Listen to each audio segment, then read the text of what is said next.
Monday. Amanda, I think you owe these folks an apology. For what? Well, your mom obviously wants to spend some quality time with her fiance, alone and undisturbed. I didn't disturb anyone. Except for Mr. Green. I accidentally scared the pants off of him. It's just a figure of speech. Yeah, well, you kind of scared the pants off of me. Thanks to Carrie's mom, though, I found out where you were hanging out. All's well that ends well. Your troubles are just beginning there, sweetheart. Don't take your temper out on the child, Mr. Dillon. Is that what I'm doing? Oh, Amanda's been no trouble at all. I'm glad we had this chance to bond on an interpersonal level. Future stepdad to stepchild. But I don't expect you to call me Daddy, sweetheart. Uncle Axel will be fine. Ixnay on the Epstead day. Trevor, Amanda and I spoke, and she knows what she did was wrong. Hey, isn't anyone gonna listen to my side of the story? Isn't a person innocent until proven naughty? Sweetheart, we've already determined that you're guilty in this situation. We're gonna move on to the punishment phase. No Brussels sprouts for a week? No, more like 24 hours without your baggy babies or whatever they're called. That's not fair. Well, you just gotta imagine that they took off for Center City and didn't give you any warning about it. Now, you know what it's like to lose somebody that you love more than life for the rest of your life without any warning. Sounds fair to me. Let the punishment fit the crime. You're still the best daddy in the world. Sweetheart, I don't butter up that easy. Really? Even ask Mommy. No one could ever take your place. No matter how hard they tried. And just for the record, I didn't come here alone. Carrie's mom dropped me off in the lobby. Say goodnight, sweetheart. Good night, Mr. Green. It was nice meeting you. Night, Mommy. Love you. Good night, sweetheart. I love you, too. This is us going out the door. You two can get back to whatever. The kid hardly touched her water. You know, there's a saying in the theater. If it ain't on the page, it ain't on the stage. If we're gonna fool Trevor, we need a fast rewrite. You don't need me to remind you, right? Yeah. Whenever I turn around, you're there. What, all of a sudden you have stage fright? Oh, this is worse than opening night jitters. Did you see the way that Trevor looked at us? Like a critic with enough clout to close the show. He's not buying our act. He's got to buy it. He's got no choice. I am a good study of character, and Trevor Dillon is no dummy. We underestimate him at our own peril. Well, what do you suggest we do about it? Well, acting is 1% inspiration and 99% perspiration. Don't you see? We're short on sweat. If we want to convince Trevor that we're nuts about each other, we've got to turn up the heat, ratchet up the romance, liven up the libido. I get your drift. You're saying we have to make Trevor think that we're playing mattress tag. Oh, morning, noon, and night, in the bed, on the floor, hanging from the rafters. Trevor has got to believe that this passion play is legit, that I'm the guy that makes those colored lights spin. You and me, we got a one-way ticket on a streetcar named Desire. Hang on tight, sweetheart, baby mine. We're going into a tunnel. Are you out of your mind? Ow! What did you do that for? Get out. I was just going for realism. Yeah, but you're going to go for another black eye if you don't scram out of here. This gig better have workers' comp. Exit stage right. That would be stage left. Whatever.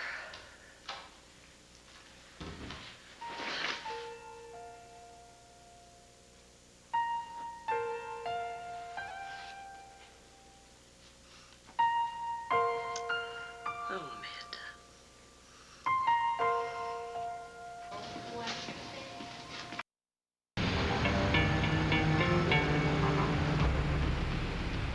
My daddy is funny.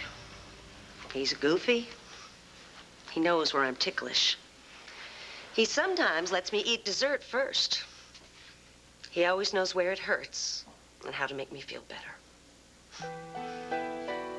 Oh, Amanda.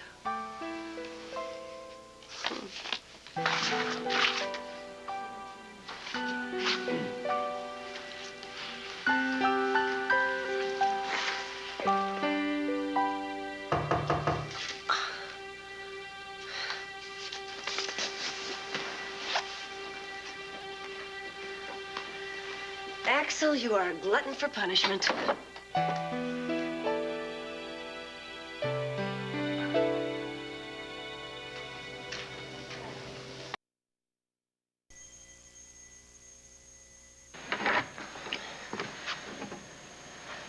What are you doing here? Are you panting? I was just doing some crunches. In that? Yeah, there's plenty of room. Yeah, there's more than room. You know, answering the door like that, you get more than crunches. Well, I like to exercise before I go to bed. I like to exercise in bed. Oh, come on, sweetheart. This is impossible. I can't keep going through this. Trevor, that's what the boys in high school used to say. We ain't in high school. I know that. I thought coming here might be pointless. Then why'd you come? Because I can't get over you, and I don't think you can get over me. But I already have. The ears are hearing it, the heart ain't. Trevor, please. Look, Janet, getting over loving you is like getting over a force of nature. Even Guy can't do it. You better watch what you say. No, I know it, and you know it, and she up there knows it, too. You know, you're not making any points with me. Why can't you just give up this Axel thing? Underneath all this, you couldn't, you shouldn't, you wouldn't, is an absolute yes. No. You know, I used to read you pretty good, and I'm reading you good right now. I don't know what you think you're reading, but you're wrong. You want us more than you've ever wanted us. Oh, yeah, for crying out loud, you got goosebumps.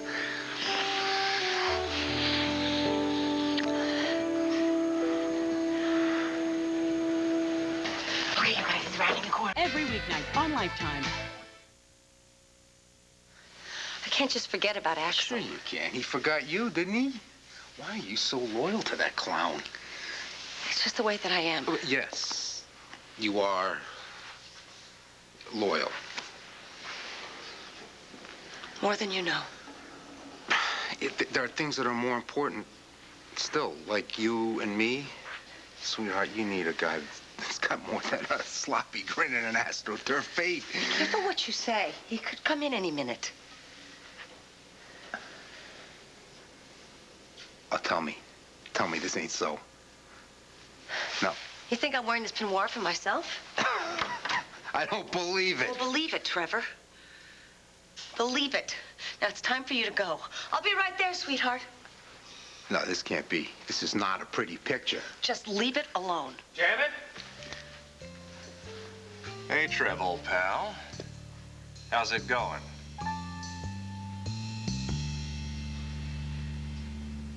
Excuse me, sir. Can I help you?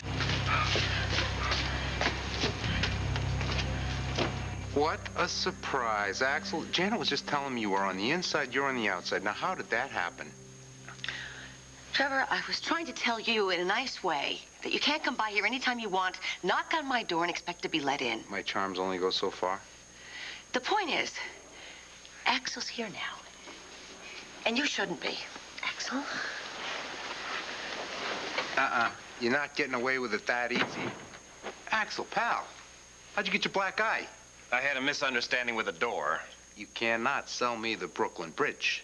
It was the revolving door downstairs, if you must know. I'd tell you to ask the front desk, but they weren't looking. They never do they? So? Janet, this is the love of your life. You're not going to ask him how he got it? Is he hurt? Not even going to call 911? I would ask him all those questions, counselor, but it just so happens that Axel called me from downstairs. He told me the whole story. So just in that short little amount of time, his eye blows up, just like that, right?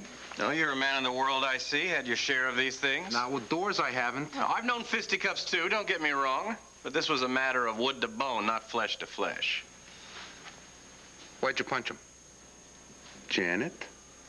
I didn't. How did you get a black eye? He told you the damage was done by a door. And speaking of doors, why don't you use this one before it comes back and hits you in the rear? I think she's asking me to leave. I don't appreciate you treating Axel like he's one of your hostile witnesses. I wouldn't be that nice to him now, would I?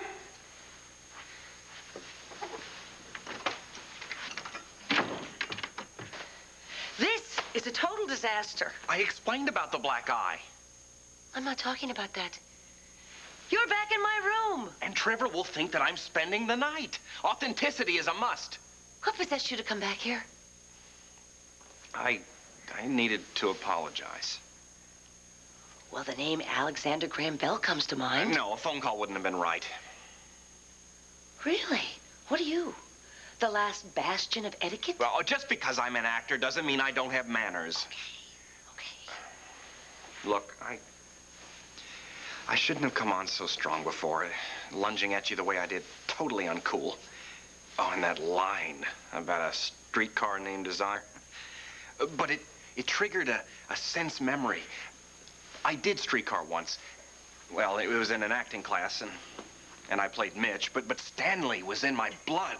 And then all of a sudden, there you were, Mike, Blanche, and Stella all rolled into one. But I'm sorry, there's no excuse for what I did. I guess I was thinking that maybe you might fall for me the way I've fallen for you. I really do like you, Janet. I just picked a klutzy way of showing it. It's okay. I like you too. Oh, no, you don't understand. I mean, I really like you. I guess I thought maybe I could sweep you off your feet and make you forget Trevor. I'm flattered. But not a chance, huh? Trevor's the only man I'll ever love. No, I tried. So, do you forget me? Of course. Sorry about the black eye. Oh, forget it. So do I still have the part? Oh, you better believe it. Trevor's more suspicious than ever. I mean, first I told him you were in the room and you weren't, and then you show up with the black eye and the whole story about the door. Well, that's the only thing I could come up with. Yeah, well, we're gonna have to be a lot more creative if we're gonna divert Trevor. Well, he is persistent, all right. We just need one knockout punch. Well, we are engaged. That hasn't stopped him. No, but a marriage would. Marriage? I don't think so. In name only, Janet. In name only. It could work. Well, hey. I want you to make sure she's okay.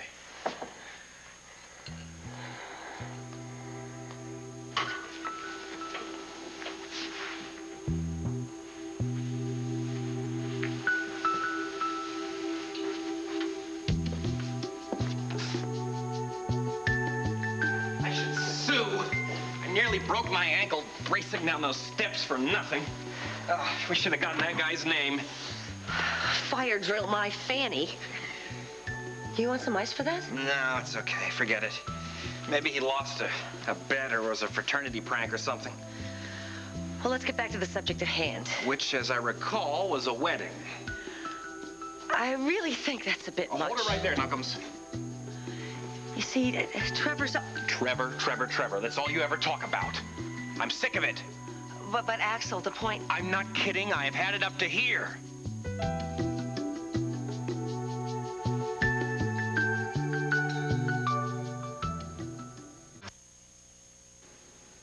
What's gotten into you?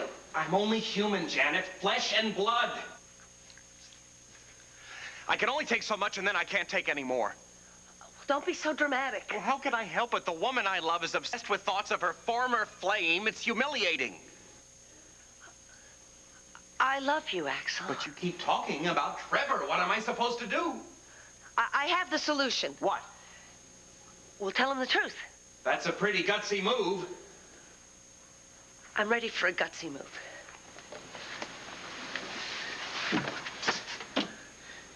What's the big deal, Trevor? Life isn't exciting enough for you? You gotta hang out in my bathroom playing James Bond? Well? I didn't have any choice. Excuse me? I wanted to make sure you were safe. Safe from what? My herbal mask, my peach astringent. From him! Me?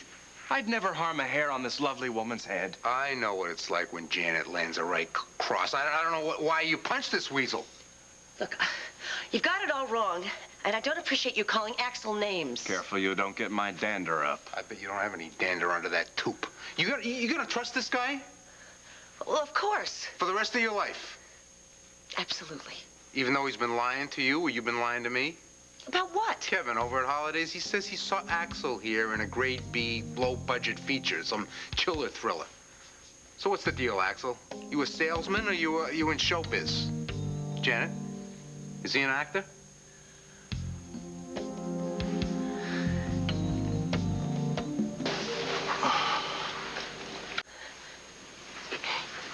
You, an actor? Why didn't you tell me? I know how you feel about life on the wicked stage. So you have been acting. Well, how long has this been going on? Not long, sweet baby. Don't you call me sweet baby.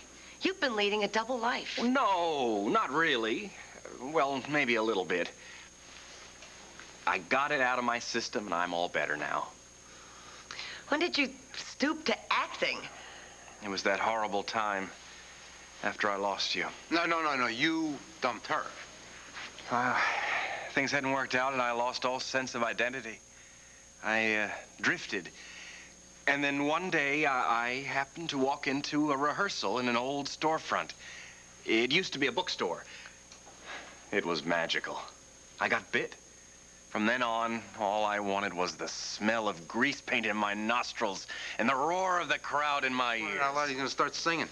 So I did a few small parts in a children's theater company. And then I went up for this schlock horror flick they were shooting down in Philly. I played a severed head. That was good, too. I'll show you Trevor? a severed head. From then on, it was one B-movie role after another. My biggest part was in The Beast with Two Brains. Well, some part. I was eaten in the first reel. They carved my body parts out of hams. Oh, well, I'm sure you were very good. Well, I realized that I would always be the appetizer for the monster before he really got going. I never even became the second course. So I went back to sales. Thankfully, I know there's always going to be room for me in that area. And this is a step up from Monster Chow. I am definitely underwhelmed. Oh, Trevor, I'll tell you what. Why don't you put this in your pipe and smoke it? We've picked a date. Oh, you picked a date. That's fine. That's good. I quit. Finally. Good.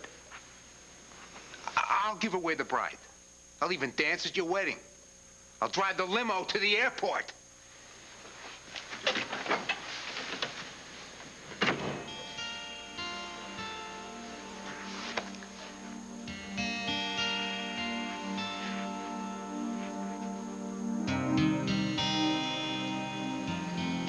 Adam, just sit down. Take a